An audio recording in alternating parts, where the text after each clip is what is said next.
welcome to Wine Library TV. I am your host, Gary Vaynerchuk, and this, my friends, is the Thunder Show, aka the internet's most passionate wine program. And today we are focusing on a very interesting little area in Burgundy, St. Veran. Made 100% from Chardonnay, became an appellation in 1971, and is in the South Burgundy area in between the Macon and Beaujolais. This is an area that used to create extremely low-priced Chard from Burgundy. I just wanted to pause there. You know, $7 to $12 a bottle, and killed it, really under the radar. Now, it's gotten a lot more exposure over the last 5 years. The dollar has tanked over the last 5-10 years. And so what you see now are wines that are rolling in between the $15 and $30 price range on the single vineyards. So the ship has sailed in the value screaming, stealing way. However, that being said, these wines still rival a lot of the $20 to $30 New World Chards from Australia and California. And for that reason, it needs to be focused on. For another reason, we're pumping out hundreds and hundreds of shows as we approach 600. This is a category we have not covered, so we're looking for all the niches that we can cover. Plus, it is an area that I enjoy quite a bit. I'm a big fan of Chardonnay, especially when I get that flinty minerality that I love so much in Chardonnay when it's not over-oaked, because the oak monster, is an issue. And so I'm excited about trying these first three, especially this $15 wine that I'm quite excited about. So let's get right into it. Mott, as you can see, I have made my official prediction for the Monday night game. I'm a little bit worried about it. However, if you live in San Diego, I will be in town. I get in Monday morning. I am going to the Jets-Chargers game. I'm excited about that, so hopefully I'll be able to hook up with you on that. Now, the first wine. This is the Jean Saint-Henri 2005 St. Veran, 15 U.S. bones. And let's see what's going on here. Oh, Mott, did you notice a little sniffy sniff glass? Oh, you like that, huh? You like that, Mott. Let's pour a little bit and twirl it. Some extremely big news out of the Thunder Cruise. Mott, link up the Thunder Cruise. You've been on vacation. You haven't linked up in quite a while. Very excited about this. We have just negotiated with the cruise a situation where you can bring your own wine on board. You have to put it in a suitcase. You can't have it out open. It needs to be packed up. But you can bring your own wine on the Thunder Cruise. If you want to drink it at a restaurant, there's an $11 or $12 corkage fee. If you have it in your room, nothing. So excited about that. There was a lot of people pending, trying to decide if they were going to go on the Thunder Cruise. For that reason, they wanted to bring special bottles and bring like a group of 6. You now have it. Let's keep the Thunder Cruise going. Cabin's going quickly, Mott. You ready for that? You're going to get a little suntan action? Got my Boone's Farm ready to go. Very nice. Let's give this a snippy snip. Get a little pear on the nose right away. A little petrol action, which I usually, see in Riesling, but this is coming through a little bit on the nose here. Apple core, like sour apple as well, coming through on the nose. It's an okay nose. Actually, I'm a little bit disappointed with it. Let's give it a whirl.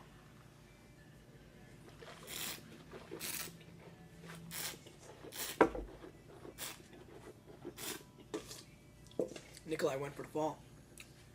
Good acid on the mid palate. Nice coaty kind of fruit on the back end. One more sip.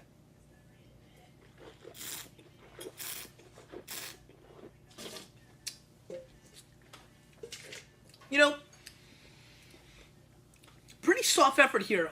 Really comes across as very average Chardonnay to me, in my opinion. Very basic, kind of boring. I get a little pine needle action on the back end, which is probably the most exciting thing on this wine.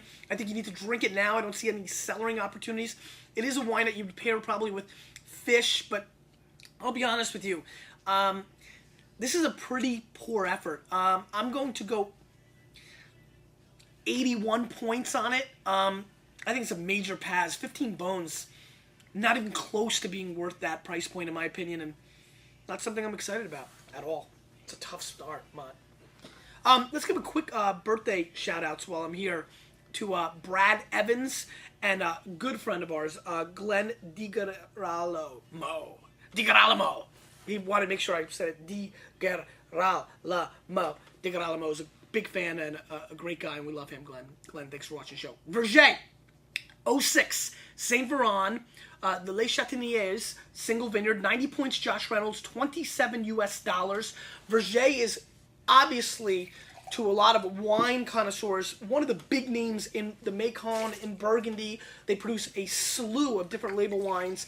The wines are extremely good, extremely well made, and some of the more sought-after white Burgundies in the world. 27 bones, pricey for a bottle of wine, but not crazy. 90 points to Josh Reynolds, great critic, and I'm excited about trying this. You know, it's funny, every time I think of Verger, I also think of Didier Dagenue, and this would be a good segue to, send our condolences to the Dagenue family. Didier Dagenue passed away yesterday, I believe I saw, and so a pioneer in the Loire Valley, making some of the greatest Pouilly Fumés of all time.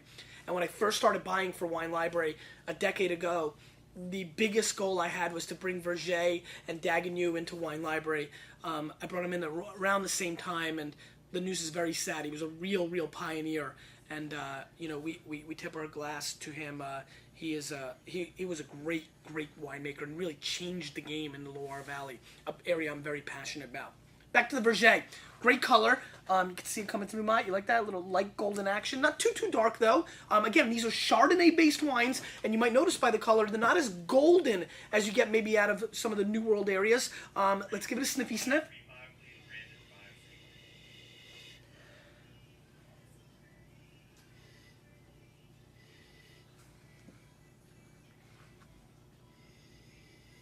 Now this has a little bit more of like a roasted marshmallow component, which I like quite a bit. I get a little bit of like another apple component. Apple is coming through heavily. A little hint of minerality, not as much as I'd like to see out of some of the wines, but there is a splash of bluestone, a little flintiness that I'm always fond of. But definitely very interesting on this roasted marshmallow kick. Let's give it a whirl.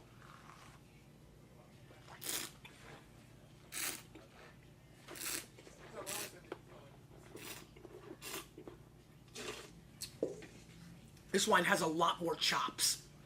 Big complexity on the mid-palate. I love how this wine completely attacked my palate, like pelting me with 75 Granny Smith apples all up in my grill piece. And you know what? I enjoy it. The acidity on this wine is spectacular. Speaking of Loire Valley, what made Dagenue so great was that high acid, Fumé Blanc, Sauvignon Blanc type wines. This is a very acidic Chardonnay. It has real sharp complexities. It's like a hot knife cutting through butter. And that's how this wine would act over all foods out there. Just quite a bit. Especially fish and light fare, lobster, shellfish. Even like hen, game, light bird, birds, things of that nature. Exclude steak and really heavy sauces.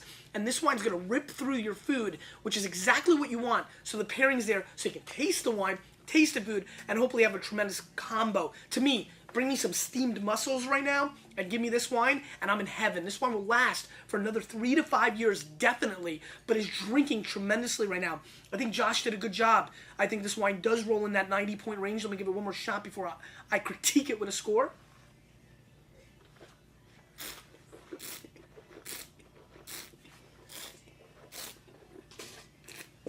This is good Chardonnay.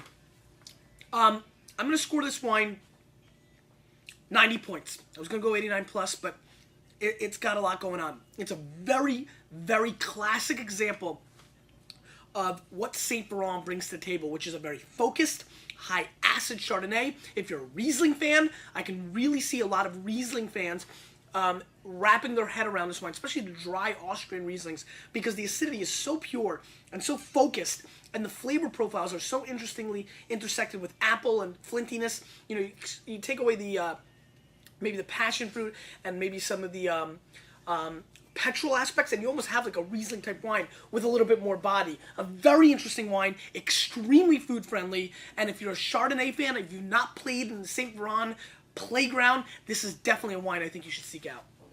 Let's move on. This wine has a lot of hype. I've been dying to try this. I've never had a Robert Dejeuner wine, but this is a Les Pomards Saint Veran Via Vins, 91 points, Stephen Tanzer, 2006 vintage, $30 US. Donagent is really one of the hotter producers. A lot of people have been buzzing about him lately, so I'm excited about trying this myself. Little darker color coming through, Mott, you might notice, which is nice. Let's pour a little bit out for all the Vaniacs that aren't with us. All right, and let's give it a little bit of a sniffy sniff right now. Now this is interesting. This is a little bit more tropical than the last wines. I get a little passion fruit mango action coming through on this, which I like quite a bit. You know what else? This actually smells like kiwi soap. I don't know if you've ever had kiwi soap before, but Lizzie and I went to this fancy resort and we had some soap in different flavors. That was really neat. And this has a little soapiness and a little kiwi action, and it reminds me of this place in Cal del Mar, Mexico, we went a while ago. And it really has like a kiwi soap component. It's really interesting. I haven't thought about that smell in a long time. This is pretty neat.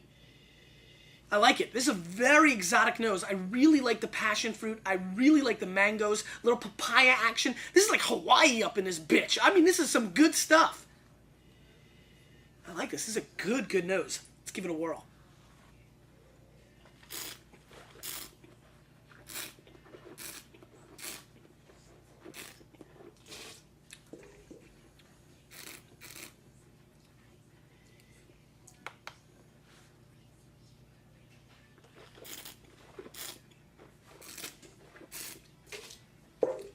So this wine is much more like your Montrachet's, your Polini Montrachet, your Chasson Montrachet. Has a lot more weight than the last wine.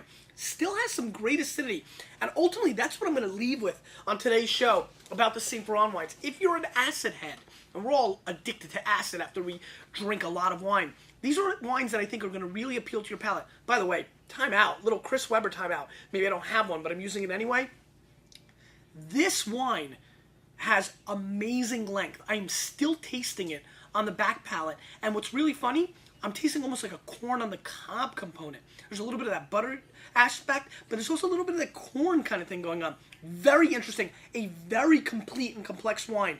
Rivals the Verger, has more oomph to it, less acid. This becomes a factor about your own palate. For me, not even sure. I think I just like them both so much, I'm kind of okay with it. But if you know you're higher on acid, you're going to like the Verger more. If you know you need a little bit more of that creaminess, a little bit more of that butter, a little bit more of that California love, then I think this guy right over here is bringing a lot of thunder. This is very good wine. The Les Pomards is a single vineyard. Denogent is a very, very selective process from what I've heard. Very, very keen on the vineyard, which is great. Great wine is made in the vineyard, folks, not in the wine making room. Let me give it one more shot.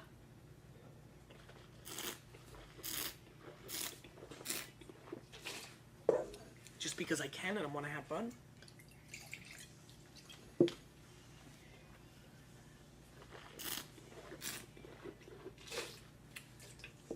Substantial weight and acid difference comes down to your own palate. I am going to score this wine 90 plus points. I just think it's a better wine, but they're very, very different. This is definitely something to cut through food.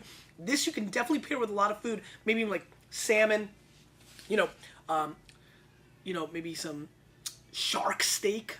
I don't know, you like shark steak, Matt? Never had it. You have to. But easily you can drink by yourself without any food. It's a much more consumable wine that way. This wine will last for about 2 to 4 years in this. I think that's really going to be the range you want to drink this wine in. I find it to be very good. I like the little wood chips, a little butter, a lot of that classic Chardonnay, much more Chardonnay-like than maybe the last two wines. Good stuff. 90 plus points. Really, really two spectacular St. Verans and one piece of junk. I mean, you know what? I can't even let anybody drink this. I mean, that's how concerned I am about this wine. There is no way I'm going to allow anybody in this circle taste this wine. And an 81's not a bad score, so there's obviously some things I liked about it, but really disappointing and did not show the value of the category. Question of the day. What is your favorite Chardonnay that you're drinking right now? And right now, meaning in the last 6 months. What's the Chardonnay that's made you tingle? Giving you that little feeling, little nervous butterflies in your tummy. You, with a little bit of me, we're changing the wine world, whether you like it or not.